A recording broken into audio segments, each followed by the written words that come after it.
Bonjour, je m'appelle Alodie Larochelle et je suis bibliothécaire en chef à l'Institut Guy Lacombe de la Famille.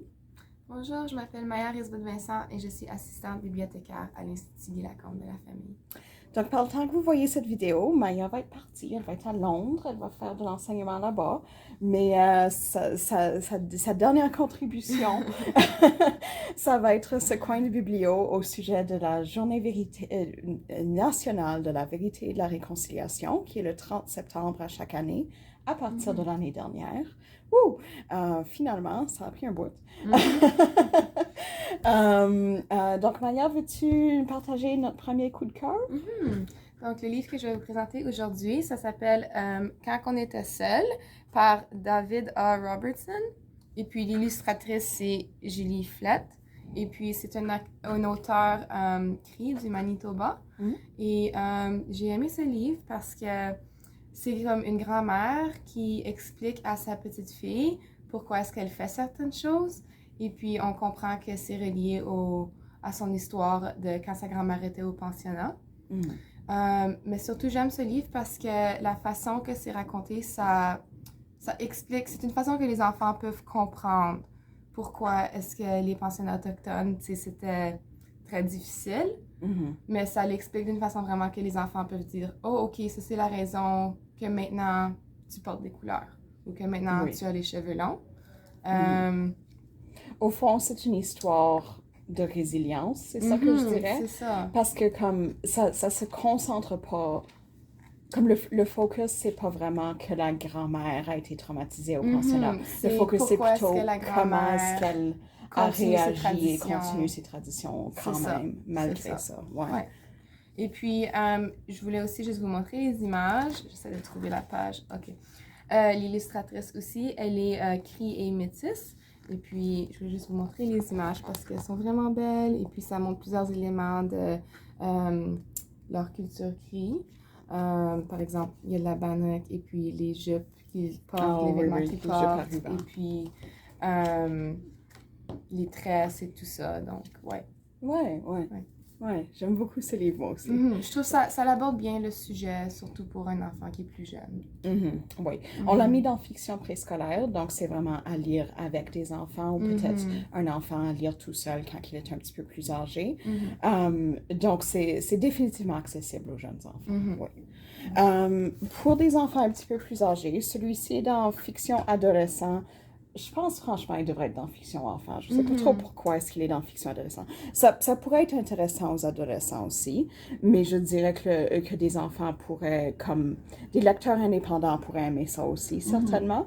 Ça s'appelle Les bas du pensionnat. C'est par Christy Jordan Fenton et Margaret Potiak Fenton.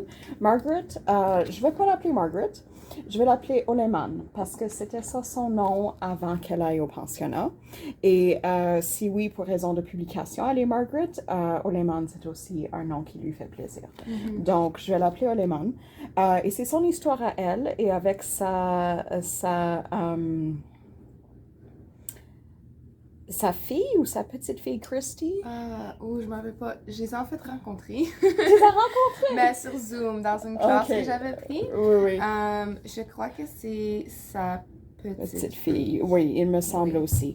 Donc, Christy s'occupe d'avoir, comme, essentiellement, c'est l'histoire de Oleman de Margaret, mais Christy s'occupe de l'interpréter pour que ce soit accessible à un public enfant, adolescent, vraiment facile à lire et ça se lit bien. Il est vraiment bon, ce livre, c'est comme un petit livre à chapitres. C'est un petit livre à chapitres. Il y a des chapitres. Et ce qui est intéressant avec ça, c'est que ça rencontre aussi une histoire de pensionnat. Dans ce cas-ci de Oleman, qui est inuit. Et de l'intimidation qu'elle reçoit de la part d'une des sœurs au pensionnat. Mais ce qui est vraiment très différent de celui-ci, c'est que, comme les parents de Oleman l'ont prévenu qu'elle allait pas aimer ça, qu'ils allaient lui couper les cheveux, qu'ils allaient la mettre dans des habits inconfortables, qu'elle allait devoir faire des corvées toute la journée, mais elle voulait vraiment y aller pour apprendre à lire. Et après une année, elle était comme, OK, j'ai appris à lire, j'ai fini. Et ses parents n'ont pas pu venir la chercher, donc elle a dû toffer une deuxième année.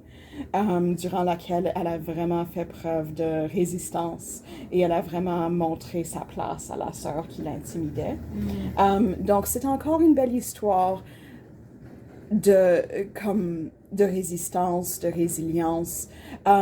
C'est pas aussi dur que ça pourrait l'être parce qu'au fond, Oleman savait qu'elle avait fait ce choix.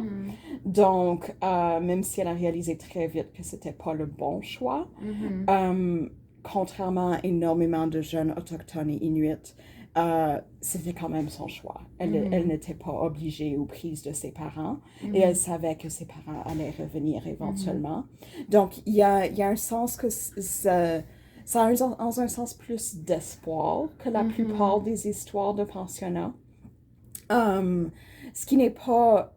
Donc, je ne dirais pas que c'est comme le texte unique que vous devriez lire au sujet des écoles résidentielles, parce que ça ne va pas vous donner une image véridique des abus qui se sont passés là-bas.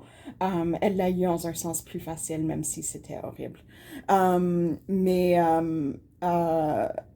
c'est quand même une bonne façon de commencer la conversation. Et ça présente aussi...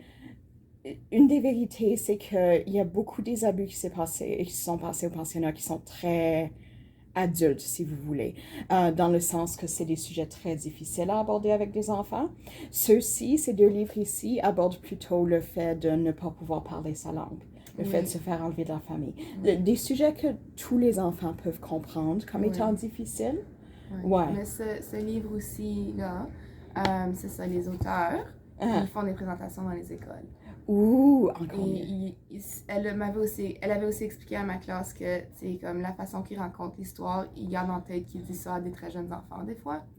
Donc, je sais pas si c'est peut-être pour ça aussi que dans le livre, c'est écrit d'une façon que tu peux mieux comprendre ou que ça sonne un petit peu moins pire, comme il y a encore beaucoup d'espoir. Mais c'est ça, il garde en tête que c'est vraiment un livre qui est fait pour les enfants. Oui. C'est aussi un livre qui est sorti avant la Commission de vérité et réconciliation. Donc, c'était moins socialement acceptable et certainement dans les salles de classe.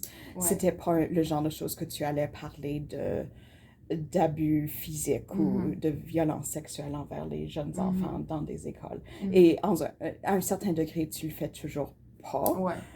Ce qui est peut-être un problème parce que si t'es assez vieux pour le vivre, t'es peut-être assez vieux pour l'apprendre. Mais c'est ça l'attitude que beaucoup de gens ont, mais évidemment, c'est plus difficile à faire passer. Ce genre de message parce que c'est des sujets très difficiles. Mais oui, c'est à garder en tête que c'est définitivement un livre un petit peu plus vieux. Quand on était seul est sorti à peu près en même temps que la Commission de la vérité et la réconciliation. Oui, j'ai vu en fait que c'était par le gouvernement du Canada. Oui, donc il y a un aspect de... On voit la progression de comment est-ce qu'on raconte ces histoires dans notre histoire très récente canadienne. Et la dernière recommandation qu'on a pour vous, c'est une recommandation pour les adultes, mais aussi pour les enfants, parce qu'il y a certaines des vidéos qui sont pour enfants. C'est la chaîne YouTube du Centre national de la vérité et de la réconciliation, qui existe depuis quelques années et qui ont été très contents et ont vraiment sauté sur l'opportunité quand on a eu une journée nationale de vérité et de la réconciliation. À partir de l'année dernière, c'était comme journée, semaine.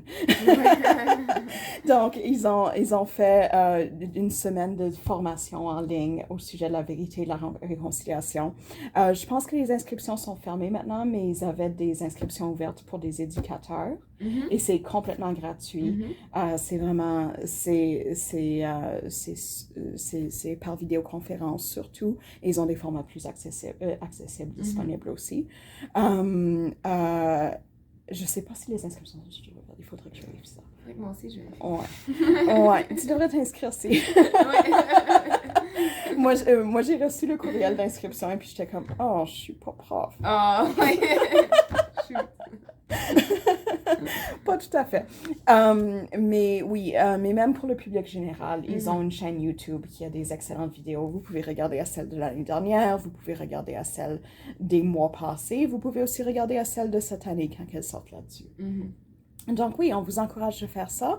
On vous encourage de lire des récits qui représentent la vérité et qui encouragent la réconciliation ce mois de septembre et toute l'année. Merci beaucoup. À la prochaine.